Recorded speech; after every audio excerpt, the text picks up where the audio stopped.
我真係比下去了。咁但係如果自己同自己比，都可以嘅。呢度過癮啲喎，係咪？因為坐喺上面又有燈，唔知喺邊度，750萬。鳳安花園186，36000蚊啊都要。海旁居8萬幾喎。哇，大多數都係3萬幾，6萬嗰啲唔睇啦。雙荔枝即係唔係呢度？呢度係其中一小部分啫。總共26斤，用咗210。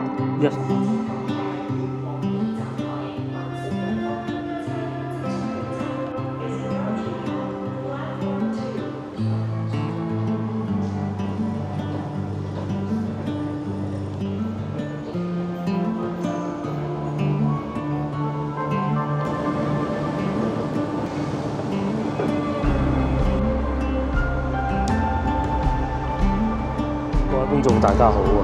今日係快活不知時日過嘅星期二啦。咁唔知大家有冇印象？我哋上一次拍攝影片呢，其實當日應該係星期六嚟嘅。咁啊，星期六晏晝我哋又翻到廣州啦，喺中山翻到廣州啦。咁咧，星期日同埋星期一咧超級大雨，尤其係星期一，即係琴日啦嚇，落到冇停。咁啊，終於到今日咧有所緩和。而家所在位置就係同福西路，咁今晚咧就同老婆去買下餸啊，行下市場啊，食下大排檔啊咁嘅。咁啊講下具體位置先，大家睇到正前方嗰個位置。咁其實咧嗰度就係正式叫同福西路啊，一路行過去就同福西路嚟㗎啦。我鏡頭呢個方向一路過去咧，就係人民橋啊，即係過去就係人民路啦，即係人民南路嗰個方向咯。咁啊，我而家所在海珠區啊，嗰邊係應該係算越秀區嚟嘅，荔灣區嚟嘅。咁啊，呢度一路過去咧，就係工業大道啦。呢度一路過去就可以去到我哋成個嘅沙縣市場，我都成日好耐冇去過啦嚇。咁有觀眾話：你又去買餸？2日喺屋企啊，喺度攤頭啊，真係休養生息，哇，好豐富嘅生活。咁啊，趁住今日冇落雨，就同老婆去買啲餸啦。根據天氣預報顯示咧，接落嚟一段時間都係有雨，不過還好係雷陣雨。但係到下星期一咁啊，當然可能星期日都係啊，又會落雨。咁而家已經係5月底嚟㗎，5月21號嚟㗎啦。其實咧仲有10多日咧，就已經係端午節。今年可能我會去拍龍舟嘅機會會少啲，因為舊年去睇過㗎啦。咁因為有好多地方咧，佢哋都唔係政府嚟開展呢個事情嘅，都係村裏邊，所以好多時候咧揾唔到相關資料，會係有咩睇，而且咧仲有嘅事情咧就係好多時候咧都睇得唔清楚嘅。第一，我又唔知道邊條龍喺邊度嚟啦，佢哋點樣分名次啦，而且整個活動咧可能係搞一日。譬如話舊年我曾經一個人去過嘅車陂村嗰度咧，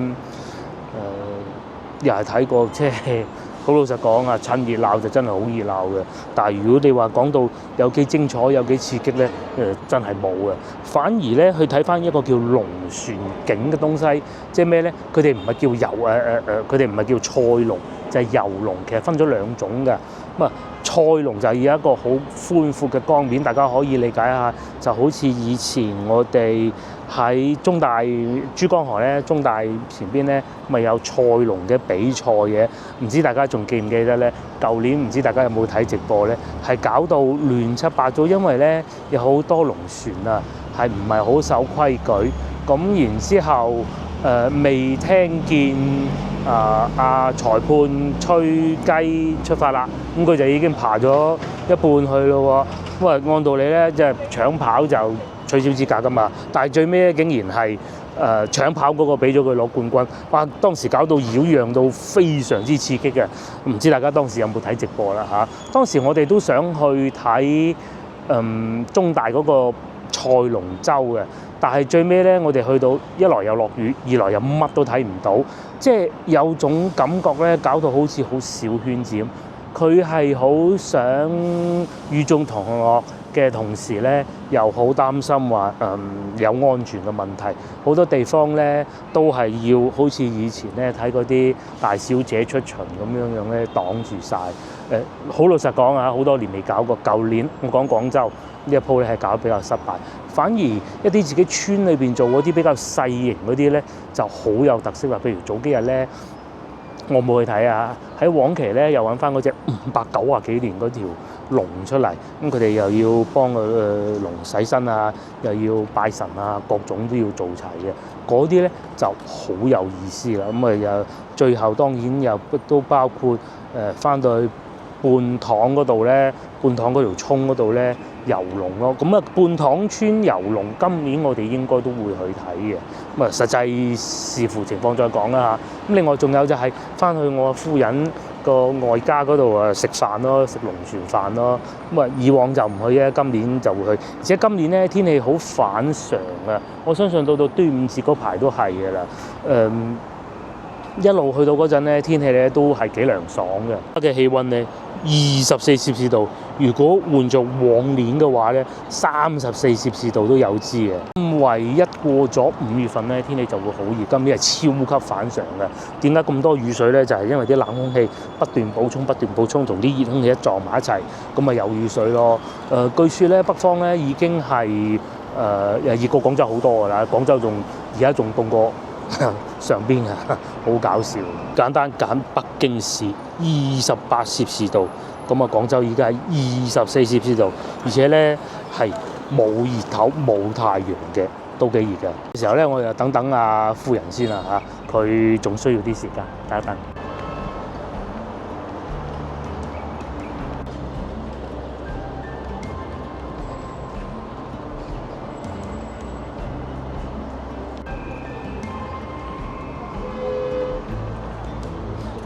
見到老婆啦，喺地鐵站隔離有啲咁嘅危樓嘅喎，真係好奇怪喎！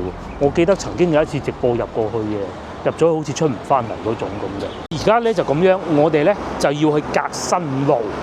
革新路相信好多住過廣州嘅觀眾應該都好熟悉啦。以前嗰度賣文具嘅，老婆咧忽發奇想，佢話想去嗰邊睇下。最近革新路嘅地鐵站咧，其實喺度行過去咧要20分鐘，順便亦都行下呢條路啦。平時如果去芳村有時我人民橋會少啲我哋好少會行人民橋，但係都會去洲頭咀隧道咧，就會經過上邊呢條橋啦。嗰個內環。係啊，內環路嚟嘅，上邊就會好行好多嘅。一路行應該係洲頭咀或者鶴洞大橋係嘛？我都唔係好記得嘅。有間餐廳咁嘅喎，林記豬肚雞，1983年喎，應該好出名嘅喎。呢度係同福西地鐵站 C 出口，同福西站呢度咧係屬於8號線嘅，即是話如果要去譬如陳家祠啦、同德圍啦、沙苑啦，都係可以坐呢條線嘅。仲有一個咧就係西村。問點解你哋呢排少咗去西村？冇嘅，因為嗰個西場嗰個鐵路邊市場咧拆毀咗啦嚇。係啊，拆咗啦。冇咗啦，冇咗半個月都有多啦，所以又唔去啊嚇。而且咧，我總覺得咧，去到西村嗰邊咧，其實西村市場都仲好嘅。但係我哋會中意西場嗰個市場，但係咧嗰度附近好似冇乜嘢食，係咪？所以又冇去啦。上邊塊路牌都寫住啦，洲頭咀隧道。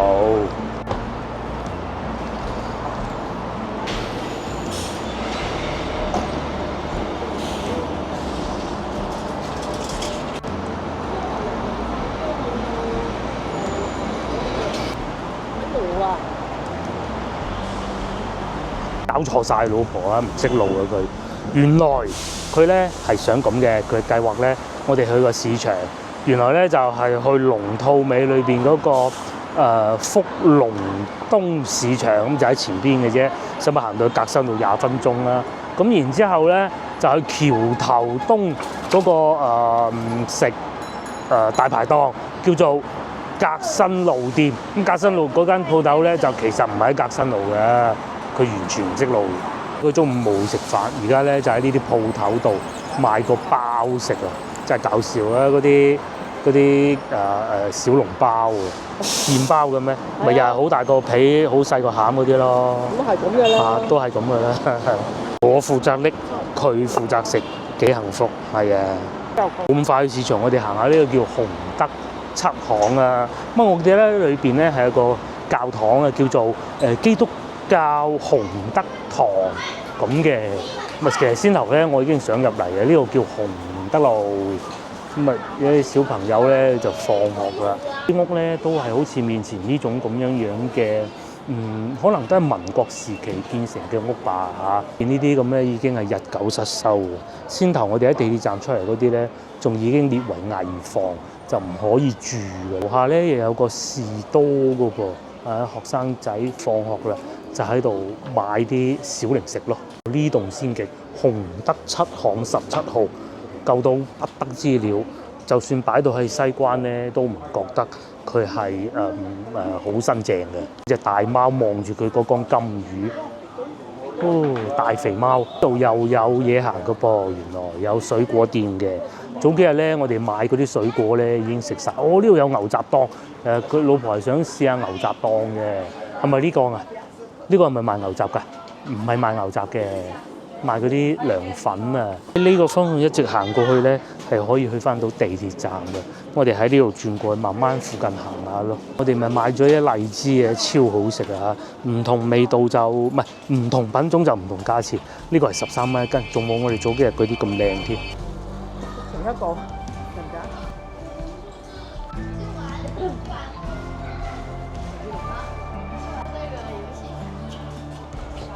呢度就勁啦，其實原來呢度咧就係後樂園街小學。我記得呢個小學好出名嘅，同埋我記得咋嚇，佢哋係冇合併啊。點解我咁記得咧？佢哋嘅足球係好勁，喺小學之中咧。如果我憑印象嘅話咧，越秀區就有大沙頭啦嚇，同佢哋咧競爭得好激烈嘅。咁就黃花崗小學都係勁，我阿姨仲買咗隻雞咁樣捧住翻屋企喎，幾開心。前邊應該有市場，就算我哋去趁墟都見唔到呢情景。去趁墟咧都係見到人哋攞住個袋咁裝住，冇話擺個車頭一路行嘅，一路拎嘅喎。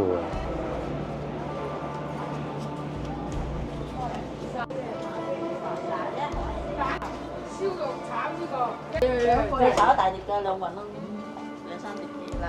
不過我個仔啊另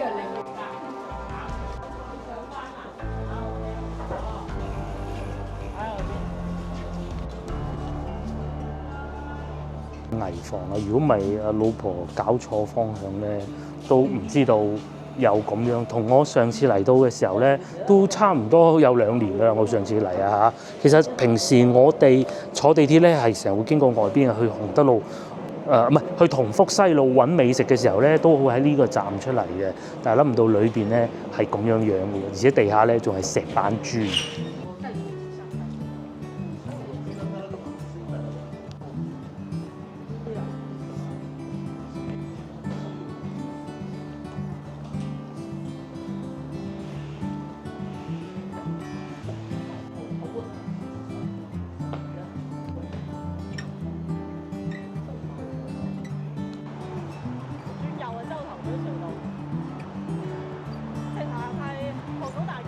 到咗間百佳啊！我記得啦，我有個朋友咧，出嚟做工第一份工嘅一個朋友啊，佢以前住江南西，咁後尾因為結婚啊，搬咗過嚟呢度。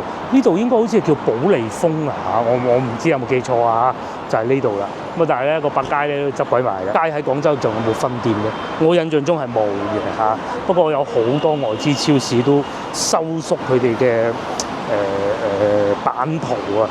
譬如好似我哋成日去吉之島咁啊，就算唔收縮都好啦，都唔會再租實體鋪，都係寧願做網上商城。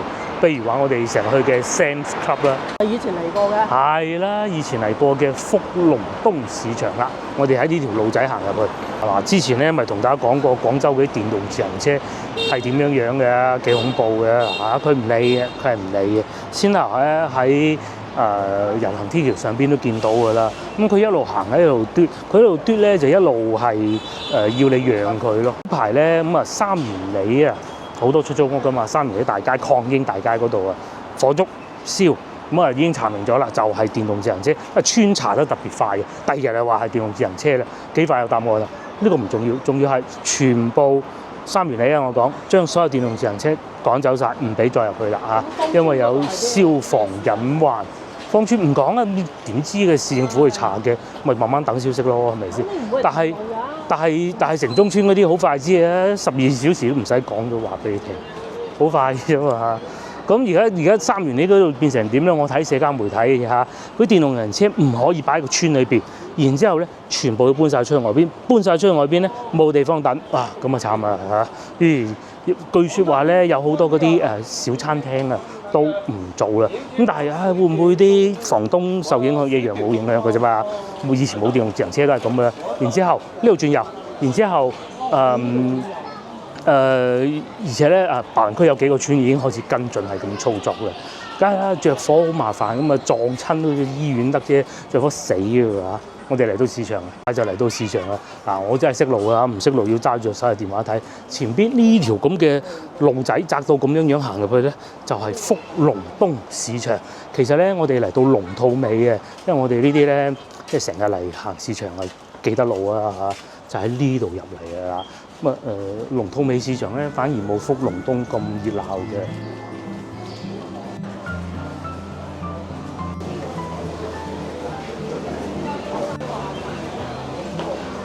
咁好多嘢都可以要買㗎啦，菜啊，尤其葉菜好多都食晒嘅。場咧雖然係窄，同埋梗係冇早幾日我哋去中山嗰啲咁闊落啦，但係咧其實都好大嘅。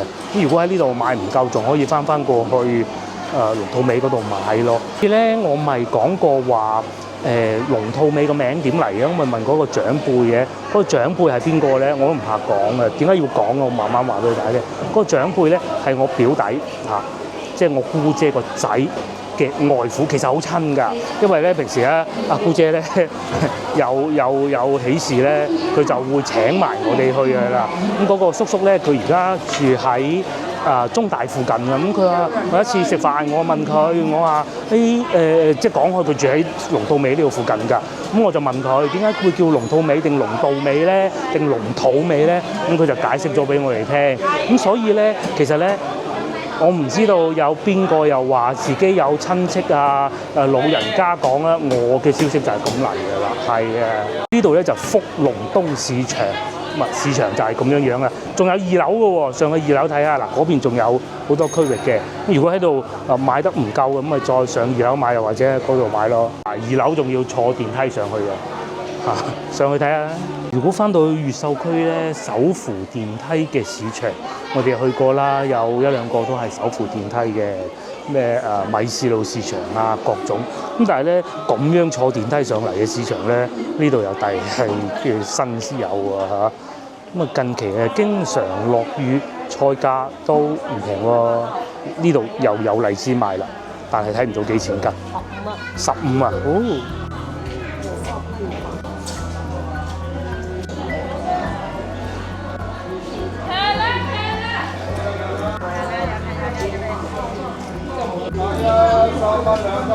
絲瓜都要4蚊，呢啲靚啲嘅，呢啲係差少少1蚊半。呢度嘅2樓呢度啊，因為佢冇嗰啲水產啊，即係嗰啲魚啊嗰啲咧，所以咧條路咧係乾嘅。我哋最中意食嘅絲瓜，瘦啲細條2蚊，但係就2蚊8兩條絲瓜都唔平啊，唔係最平啦，但係都算係比較適中喎。有番茄咁樣咁淺色嘅，淺色好㗎係嘛？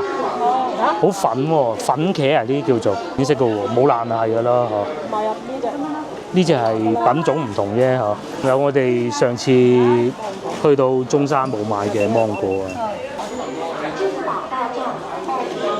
好多菜賣喎，可以買啲啊。聽日星期3，今日星期2，又有通菜啊，呢度又有呢啲應該油麥菜嘅，3蚊。有啲仲2蚊添，唔貴，合理，2蚊半。白菜仔係嘛？好多觀眾咧問咧嗰啲掃描碼點樣用啊？直播嘅時候，因為嗱就係上邊呢個啦，中間呢個咧係領優惠券嘅，咁啊但係就支付寶嘅，最左邊就支付寶，右邊咧就微信。2蚊。於先頭咧，我哋搶咗1分錢嘅紅包啊，所以俾2蚊9毫9。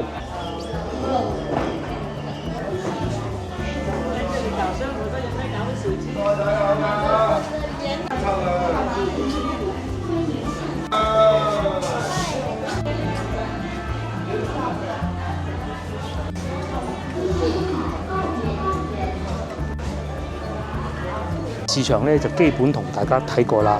咁啊樓上確實係幾好行嘅，而且價錢咧唔算話好驚人咯。咁啊，即使咧翻到去龍肚尾附近嗰啲市場咧，其實都係大同小異嘅，稍為貴少少嘅啦。咁而家咧已經係差唔多5點半啦，咁又係時候食晚飯。我哋去呢度呢個叫做橋頭大排檔夾新店，咁啊又行翻出去對面馬路咁啊過對面咯。我面前呢度咧就係洲頭咀隧道，即是話過芳村個方向咯，海珠區過芳村有2個方法，咁啊其中一個洲頭咀喺呢度咧就揸車咧要轉咁轉有好大嘅彎，就係嗰個釘子戶嗰個，但係我唔知係邊間咯，好似係嗰邊嗰間嚟嘅。曾經有一次直播我經過，不過人哋梗係唔俾我入啦。至於嚟到呢度附近咧就多美食啦，又係呢啲粵菜酒樓啦，呢叫上水盛宴，勁喎！全年喜慶筵席，咁講明佢應該環境比較好吧。咁至於我哋要食嘢嘅咧，就喺對面馬路嘅。咁喺嗰條路，嗱呢條斜斜地呢條路行去咧，其實就係革新路嚟㗎啦。呢啲餐廳一多咧，競爭啊大，競爭大啲價錢就平啦。清蒸邊魚36蚊8一條，豆腐16蚊8，滑蛋牛26蚊8，仲有老火湯送添，梗係飲翻啲湯先好㗎啦，係咪先？咧似乎更想去大排檔啊嚇，就喺對面嘅啫，要行人天橋咯。我記得有一次又係同啲老友啊南哥係啊踢完波咁啊過到嚟呢邊食嘢咯。咁啊當時咧即係冇車牌冇駕駛執照啊，同埋當時咧朋友阿南哥諗住飲翻2杯，所以冇人揸車，我踩嗰啲共享單車過嚟㗎。好浪漫嘅幾個麻甩仔。咁我仲記得當時咧喺度食咗有個朋友介紹，就係1蚊1隻生蠔，不過咧已經證實咗而家係冇㗎啦。個餐廳叫老廣州，唔係個餐廳仲喺度，但係已經冇咗呢個優惠活動㗎啦。幾抵食㗎嚇，食得好開心，而且到9點定9點半之後咧，10蚊3支啤酒咯，當時係。食完之後咧，你哋去咧未必有嗰個價㗎。係，未必有嗰個價。因為我哋又冇話收廣告嘅。不過咧，其實大概風格都係咁嘅啫。大部分嘅價錢佢唔會變得好犀利㗎。佢唔係嗰啲新開幾日嗰啲鋪頭嚟㗎嘛。佢都係做咗10幾年嘅鋪頭，嗰陣個女仲係讀緊小學，依家都準備中學畢業啦嚇，應該就喺對面啦。咁啊，我哋要行過呢個人行天橋，好方便嘅。等陣仲可以坐呢個返屋企喎嚇，坐巴士10號車，坐到去幾個鐘啊！唔好滯啦！我睇見佢經嗰個北京路啊，真係好攰。有呢一個鴻運海鮮酒樓都係唔錯嘅，冇錯啊，好多嘢食啊！因為我哋未必係食呢間都好啊，但係有得選擇，呢度都好喎，幾吸引。競爭大，自然價錢就平㗎啦，係咪？仲有嗱呢度燒鵝38蚊一例喎，對面咧就係嗰個大排檔啦。對面應該就係嗰間，去睇埋佢啦。就係啦，呢一間咧就係當時我同阿南哥咧嚟食1蚊1隻生蠔嗰個地方，就係呢度啦。但個名好似變咗咯，變就橋頭大排檔，好糾結啊！不如試下我哋而家身後邊呢間啦，不行啦，嗰度留翻下次再去啊！等我緬懷一下以前同阿老友記踢完波食宵夜嘅情景都好啊！佢就叫咗鴻運海鮮酒樓，嗱勁啊！有呢2個爐咧，你就夠膽食佢啲燒鵝啦！真燒啊！話唔定係電㗎，我冇辦法證實，電都好過喺外邊攞貨叮熱啦，係咪？幾好啊！嚟眼花撩亂獨餐牌時間，鴻運海鮮酒樓特價菜式任點唔嬲嘅意思，即是話唔需要搭配正價菜咯。好味蝦26蚊8，個女中意食啊！鴻運燒鵝肯定會叫㗎啦，38蚊一例。煎釀豆腐28蚊8，豉汁蒸鉗魚可以試下呢個喎，29蚊8。不過鉗魚咧都係擺煲裏邊嗰啲煎焗會好啲嘅。仲有鮮蝦遼心蒸土雞蛋都係16蚊8嘅，即係咁樣嘅。另外咧仲有荷葉蒸本地水魚48蚊一隻，真係特價。聖子王48貴啲喎。大吊水鯇魚係用魚生嘅做法啦，23蚊8。海鮮就會稍為貴啲。燒鵝以外仲有咩食咧？咁啊呢度當然仲有雞啦，紅葱頭淋雞、白切鴨、一應俱全、沙姜豬手。原價48，特價38。好多美食嘅，有啲係辣菜，有啲咧又係沙煲粥啊咁咯，沙鍋粥嘅。基本上就係咁啊，仲有呢個湯都有涼瓜、黃豆燉龍骨喎，13蚊8啫喎，唔算貴啊嚇，可以考慮啊嚇。因為咧食燒鵝有啲熱氣，飲翻呢啲清熱嘅，其實係幾好嘅。上邊仲有炒牛河30，炒麵28。可以啊！呢邊仲勁，仲有好多唔同嘅菜式啊，辣菜都有啊嚇，煎一夜情又有，松子魚又有，多嘢食咯。乜嘢係一個送上嚟嘅就係燒鵝啦，咁梗係個檔喺外邊嘅，咁啊斬係啊落單咁樣嘅。咁佢特價幾錢啊？28、38、35到28蚊就要翻去西環路先至有嘅。仲要係1至5喎。仲有1至5。星期6有冇㗎啦？試下其他地方特價燒鵝，都幾好嗱。你話係咪最好啊？肯定唔係，但係你要諗埋個價錢。你睇埋價錢啦。係啊，呢度仲有個鵝髀添啊！呢個咪鵝髀嗰部分。下裝。上裝好食啲。下裝菜就。下裝肥啲係嘛？口味都唔同啦。嚟咧就係呢個大啦嚇，荷塘月色好似係28蚊係嘛？我都唔記得咗，30係咪有啲蓮藕啦，有啲呢個係淮山啦，有啲荷蘭豆啊，樣樣有啲啦，木耳啊咁樣咯。咁至於呢個咧，咁啊點講咧？如果你話用西華路雍和比咧，我真係比下去了。咁但係如果自己同自己比，都可以嘅。喺邊度食過60幾蚊喎？我都唔記得㗎嚇，大排檔啦，係啊，個擺盤會再好啲咁咯，都係差唔多。即係所以點解雍和咁中意去就係咁解嘅。嗰個28㗎。冇咁計，好多條嘢唔賺嘅。都唔係好賺。但係都個皮都係脆嘅，都係脆嘅，同埋佢唔係話咬落好 juicy 好多汁，個皮下好大嚿脂肪嗰種咯。試下呢個係有益啊，健康啊。就寫晒喺碟嘢上邊嚇，樣樣都係蔬菜又夠多，仲有啲白果添，夾白果啊！你夾唔夾到粒白果？蒸肉丸都嚟埋，好大盤喎，好抵食喎！呢個真係抵食。呢個都係特價菜嚟嘅，雙丸有牛肉丸同埋豬肉丸，競爭激烈啊！係。佢就只叫你冧咗個。咁同埋先頭咧，我係諗住叫個燉湯嘅，部長姐姐又話：今日冇嗰個一盅上，一位上，要一上係一大鼎，咁啊冇叫到嘅。咁但係都問過啦，有一個係正價菜，佢冇強烈要求一定要，但係2個都係特價菜嚟嘅，都幾好嘅。蓮藕啊爽嘅啦，哇好食喎！佢係炒到爽口嘅，呢啲係爽嘅。而且都幾夠鑊氣嘅。2、4、6粒牛肉丸。老婆啊試過粒肉丸嚟咗入去食過。等我試下粒牛丸。好食，有牛味。好特價。好耐未食過靚牛丸啦！之前講咧話嗰個老廣州咧就係呢度，啱先聽見隔離台咧叔叔咧，佢哋叫啲老友過嚟食飯啊！就舊廣州佢哋叫做，裏邊係有芫茜味嘅，有陳皮味嘅，啲肉好緊實嘅，12粒足足有。呢個牛丸咧，除咗佢唔會話好大粒之外咧，好接近咧我哋中山八小菜王嗰度嗰個牛丸啊。你喺上次順德嗰個好食？順德又食過一次，係好好食嘅，呢個都唔錯。呢個健康。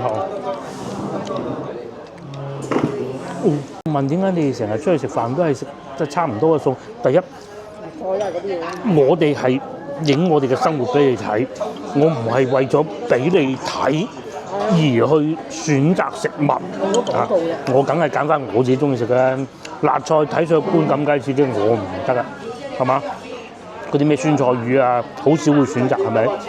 我中意食呢啲牛丸啊、實在嘅嘢。嗱呢啲咧咁樣啊，點下特價燒鵝啊，睇下佢特唔特價。呢種一種過程，好過癮嘅過程嚟嘅。嗱，好似呢個燒鵝咁，我哋可以知道，都係翻去雍和好啦，係咪先？咁咯。如果係嗰種咧，你話係廣告好似收到廣告一袋啊，係咪唔係咩？係啊，我哋嗱自己埋單嘅係咪？好多時候我都會影張單俾觀眾睇就知嘅，係咪？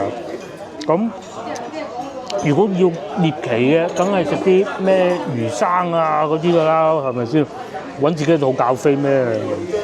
係嘛？咁啊唔係啊，都好多人食嘅。所以咧，好多時候咧，觀眾又問：點解你哋成日食埋嘅？其實咧，好多廣州人咧都係食咁上下嘅菜式嘅啫。無非一個雞可能葱油雞、豉油雞或者白切雞、燒鵝，乳鴿、肉丸、炒菜，基本上其實都係不離呢幾樣。但係廣東菜咧就係一個精髓咧，大家睇翻我哋啲影片就知啊，新鮮鮮味就為到燒鵝啊、乳鴿呢啲煎炸唔可講啊。如果唔係嘅話咧，大多數個精髓就係鮮。呢一個燒鵝咧，其實咧佢裏邊嗰啲肉汁都係好多㗎嚇，又體現個鮮。咁啊呢個更加唔使講啦，一樣係咁鮮。呢個亦都係嗰啲肉咧，佢唔係話擺咗好耐啊，嘢點樣啊製過啊咁嘅。我酸菜魚有一整條嗰啲先至。係啦，一整條，而且仲有一個事情係咁嘅。我哋廣東菜咧，另外一個核心一個精髓咧，就係味道比較淡。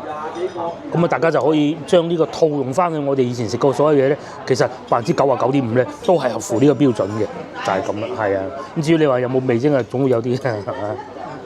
唔多，除咗先頭我哋所講嗰啲特徵之外咧，仲有一個咧就係比較平，又或者叫做性價比高。我哋廣州人咧都肯定係中意出去食飯嘅，但係唔係話點到大魚大肉食唔晒咁一枱咁啊，唔要啦，唔係咁嘅。大多數咧都會打包帶走，咁啊梗係知慳識儉啊嘛，咁咪知啊。好緊實，唔好睇佢特價。呢種牛丸幾好，而且佢用啲油幾靚，即係食飽飽啦嚇。咁啊，大家都睇見啦，始終都可能係1蚊一隻燒生蠔好食啲嘅。同埋啱先老細原來我喺影緊嘅時候就企喺我後邊，佢話冇咗呢個碗喎。而家過去對面行下嗰個橋頭大排檔睇下點嘅，又睇下我哋先頭選擇有冇錯咧。又過天橋嘅，好近啊！呢度有幾個地鐵站嘅，呢度行過又有一個地鐵站啦。咁我哋最初咧就係諗住嚟上邊呢個叫橋頭大排檔啊食飯嘅。咁啊喺天橋上邊咧一樣都係會有人擺賣嘅，就係車來車往嘅洪德路。咁喺鏡頭正前方行下去咧就係革新路啦。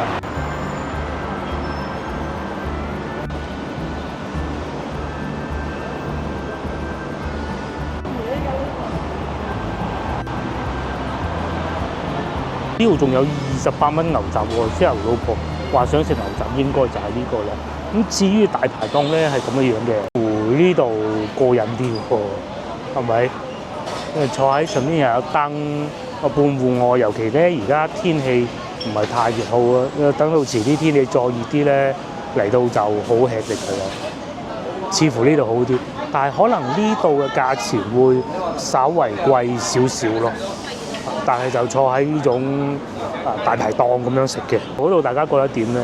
餐廳咧真係唔係太多人，可能再夜啲會多啲啦。同埋都係附近嘅街坊都係講粵語嘅。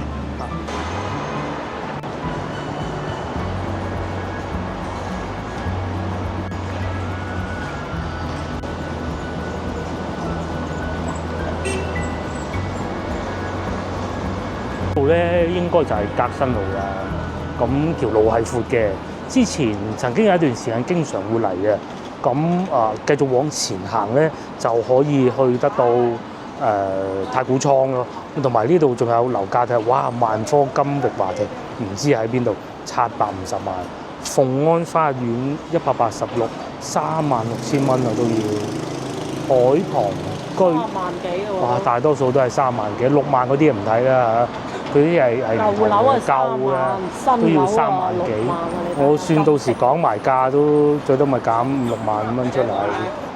樓價咧其實唔平㗎，啱先我哋睇過啦，3萬幾蚊都貴嘅。話咧3萬幾蚊嗰啲屋可能係呢啲嚟嘅，真係唔出奇啊！呢一種咁都好啲，左邊呢啲咁爛嘅真係再平啲都唔買啊！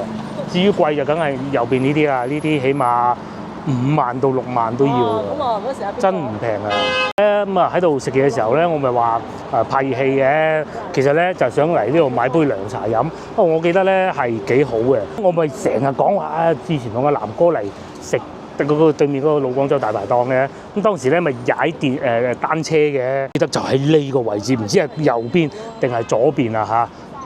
我當時係踩部嗰啲共享單車嚟呢度，咪踢波有波鞋噶嘛，擺咗喺車頭嗰度，唔記得拎，跟住去食到一半，醒起冇咗，咁啊翻嚟呢度攞。鳳安花園係冇錯，呢度就係鳳安花園。3萬幾係3萬4啦。如果實際成交減下價，你最多減總價減10萬，減打8折，已經盡㗎啦，即係3萬啦，點都要㗎啦。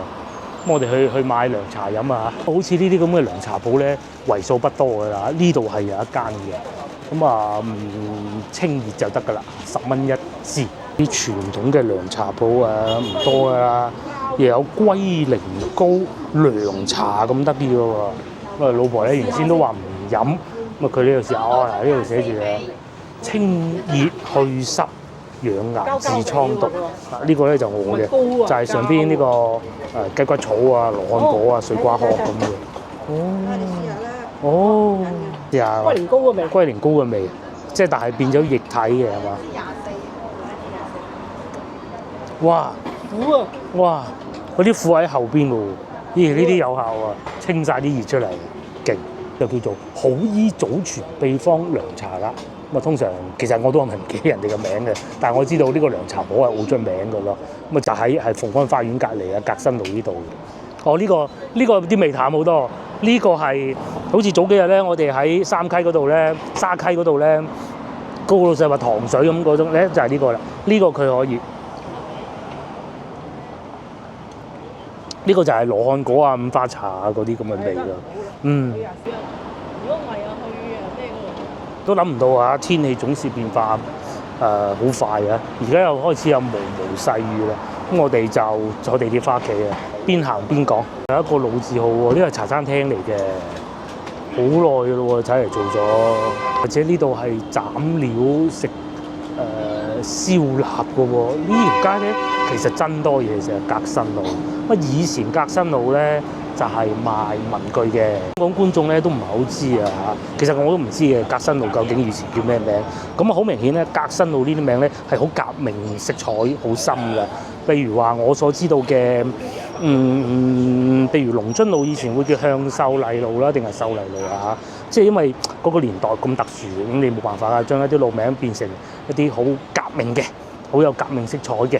譬如呢一度咁都係啦，但係咧亦都有好多地方咧係會改翻過嚟，譬如龍津路啦嚇。咁但係呢度咧就冇改翻過嚟啦，大家都係會將呢度繼續講叫做革新路，類似咁嘅路名冇改翻過嚟嘅，仲有前進路都係，一聽個名就知道係好革命㗎啦。喺度講緊佢杯涼茶，佢一飲落口唔苦喎，後段先苦，甘。但係我又唔敢24味，先頭有個妹妹嚟買24味，10蚊一支抵唔抵？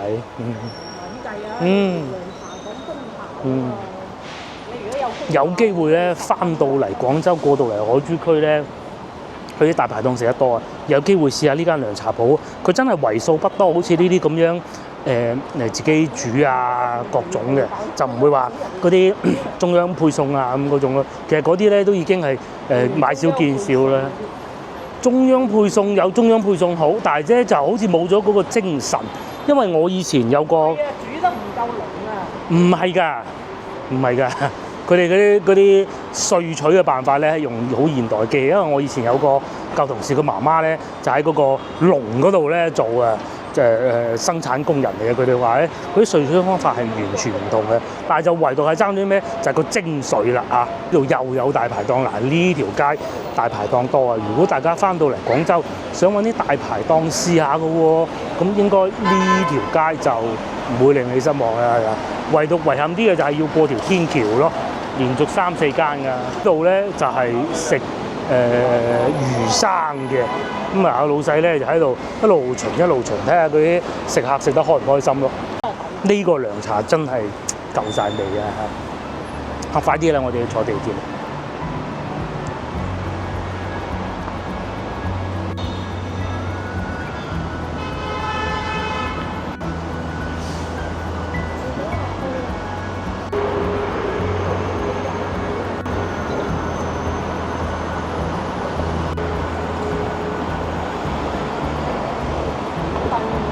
入地鐵站之前咧，同大家講下交通路線。呢個位置就係同福西地鐵站A 出口。咁咧喺呢度出嚟，沿住呢條路一直往前行，咁就可以去得到先頭我哋去食晚飯嘅地方㗎啦。只不過啱好俾呢個工程車擋住咗啫，就係前邊嗰條人行天橋嗰個位置咯。咁如果你喺 C 或者 D 出口出咗嚟咧，咁就要行人行天橋。我睇你點樣選擇啦。但係咧 C、D 出口出嚟咧，轉過去革新路咧就會方便啲。嗰條人行天橋咧，我哋大概話行咗3次啦，已經今日嚇。呢個方向係呢一堆咧就係我哋早幾日喺中山買嘅荔枝啦，批發價。咁佢肯定係會有少少青㗎啦嚇。因為如果太熟咧，運到嚟咧爛晒就唔掂啦。係呢個意思。即係老婆又更正我啦，佢話而家呢個季節嘅荔枝咧係咁嘅狀態嘅。就過多幾個月咧就會再紅啲。哦，啱啱新上市係咁嘅。咁呢個係品種咧係叫做妃子笑，係嘛？係咪妃子笑啊？係啊。妃子笑咧荔枝咧就係一個最有詩意嘅品種啦。大家諗下，點解叫妃子笑咧？以前咧嗰啲古人啊，即係阿皇上啊個老婆咁啊妃子啦，想食荔枝，咁點辦咧？就梗係要攀山涉水，長途跋涉喺嶺南呢度快馬加鞭將啲荔枝送過去京城裏邊俾阿妃子食噶啦。阿妃子一食完咯，咁咪笑啊，咁咪所以叫妃子笑啊。係啊，就係咁嘅意思啊。點解我會知咧？今朝聽收音機講嘅。呢一箱荔枝即係唔係呢度？呢度係其中一小部分啫。總共26斤，用咗210蚊。你如果計個箱咧，就係30斤嘅。哦，計埋箱就30斤。反正就佢話入邊有支水喺度，咁佢就話減埋支水，大概係26斤到。26斤果肉即係荔枝26斤。因為佢批發嘅一般都要連無間屎咁樣計啊嘛，連埋箱啊，連埋全部要計晒。啲紙皮啊，有啲加啲水啊，咁嘅都有啦。因為佢運輸過嚟要保鮮啊。咁啊，老細就底下佢就有啲水嚟嘅，應該係啲冰定乜嘢嘅。我見佢放咗出嚟咁嘅。咁啊，要放咗嗰支冰嗰啲水去先，咁然之後就稱。咁樣再稱。你問佢，佢話起碼都26斤㗎啦，至少咁樣，佢話得。嗱，好靚嘅。我哋冇點稱過。咁另外咧，佢個果核咧係好細粒嘅。就算你26斤都係圍到8蚊一斤。你而家啲荔枝幾錢斤啊？10幾蚊一斤㗎嘛。13咯，啱先見到。你上次買幾錢啊？啱先係15蚊。18。嚇！18。就算以後啊，到大做嗰時啊，都唔會低過8蚊雞啊。好甜啊！呢個真係食咗就會笑。今年嗰啲荔枝失收啊，落雨刀啊，啲花打晒落嚟。我從化嘅朋友都係咁同我講，舊同事。荔枝佬都係咁講啊。佢哋係自己擒上棵樹食嘅。你睇下未停過啲雨。同埋咧，嗰個同事咧，女仔嚟嘅，自己擒上棵樹。佢話咧，如果想啲荔枝咧冇咁熱氣咧，就食朝頭早摘嗰啲。舊年其實我都講過，朝頭早摘嗰啲咧，因為嗰啲通常摘荔枝都係夏天㗎嘛，俾啲太陽曬過之後咧，就會好熱氣嘅。但係朝頭早摘咧，啱啱天蒙光去摘咧，嗰啲荔枝咧就冇咁熱氣嘅。你放冰箱咪唔熱氣咯。點解我哋唔買好甜啊咧？榴蓮咧就一早食晒啦。我哋有排食啊喺度，仲要分啲翻去俾阿媽。荔枝咧就可以慢慢食，仲要我哋派啲派俾人咁樣幾個人。派啲俾人。係啊。幾好。好啦，今集影片到呢度結束，我慢慢睇。大家 share 我影片俾你朋友，同埋幫我點個 like。拜拜。